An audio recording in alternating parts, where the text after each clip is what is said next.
ganung pagsubok. Pero alam mo yung pag nakita mo lang yung kapatiran mo na, kamusta ka na, oy ganito, ganyan, yung mga ngiti nga is nakaka-lift ng spirit para huwag isipin kung ano man yung mga problema na yon. And nagpapasalamat ako syempre sa One in Christ talaga. Sa 6 years namin na nandito, napakadami namin ang dami namin natutunan.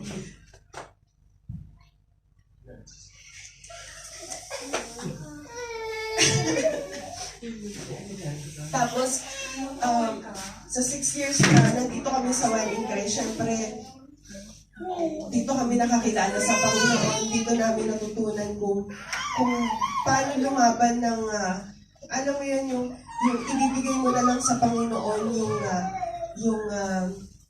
yung lahat ng problema mo. And sabi ko nga nung nandun pa kami dati, Catholic pa kami, may nag-invite kasi sa amin sa One in Christ, and tinanggihan namin yun. Siguro, hindi pa yun yung perfect time, pero dumating talaga yung time na nung, parang, sabi ko, ako yung in-invite nung una, tapos nung in-invite na si Kim. Tapos doon na nagsimula lahat, ang bigat nung una, kasi sabi ko, ngayon, nung medyo ginagamit na kami ng Panginoon, doon ko na na-realize na Lord, kaya pala ang bigat, ang daming distraction nung una, kasi gagamitin mo pala kami dito. And nakita namin kung paano kami tinulungan ng Panginoon na ma-overcome namin lahat yun para magpatuloy ng paggamit sa Kanya. And lahat yun pinagpapasalamat ko sa Panginoon kasi na-boost lahat kung ano yung nilabas sa amin ng Panginoon, kung ano yung kaya namin harapin dito sa mundong ito. At alam mo nagpapasalamat din po ako especially sa lahat ng mga nakasama namin una. Yung prayer niyo po, sobrang powerful nun. Alam mo yung kapag hindi namin alam kung sino nagpe-pray sa amin, pero alam ko na meron at meron. Na minsan hindi namin pinagpe-pray, pero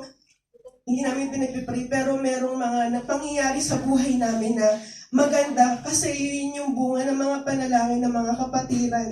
And nagpapasalamat ako sa buhay nyo kasi hindi man kami laging attached sa inyo, pero naniniwala ako na minsan sinisingit kayo ng Panginoon sinisingit kami ng Panginoon sa isip nyo while praying siguro.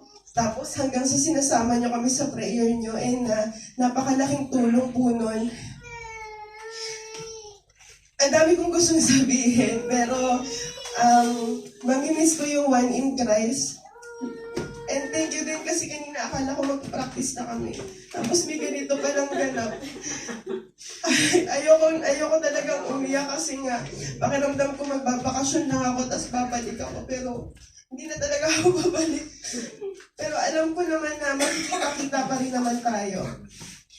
Makikita tayo sa heaven. Alam ko yun. Hindi man sa Pilipinas, wala mong pagkakataon.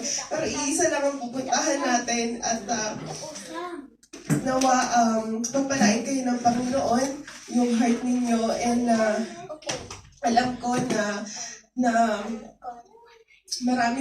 maraming alaala na tatatak sa isip namin. Kahit saan man kami mapunta, hindi po mawawala iyon. And humihingi po ako ng tawad kung may mga nasaktan man ako, kaming mag-asawa. Sorry po kung sinasadya man po namin yun or hindi. Humihingi po kami ng tawad kasi syempre, tao lang din po kami. Hindi namin alam na minsan nakakasakit na kami. Pero hindi po namin minimin yun. And lagi po namin prayer yun na, Lord, kung nakasakit man kami ngayong araw na to, sinasadya man po namin or hindi, Lord, patawarin niyo po kami and i-touch niyo po yung heart ng tao na yun. Patawarin din po kami. Kasi hindi po natin alam, di ba? Anytime, mahirap po kasi na merong masama yung loob sa atin, di ba? Kaya kung meron man po kaming nasabi or nagawa, sorry po, mahal namin po kayo, mahal po namin kayong lahat. At maraming salamat po sa lahat. And yun lang po, and glory to God po. Maraming salamat sa mga messages at kay Mitch.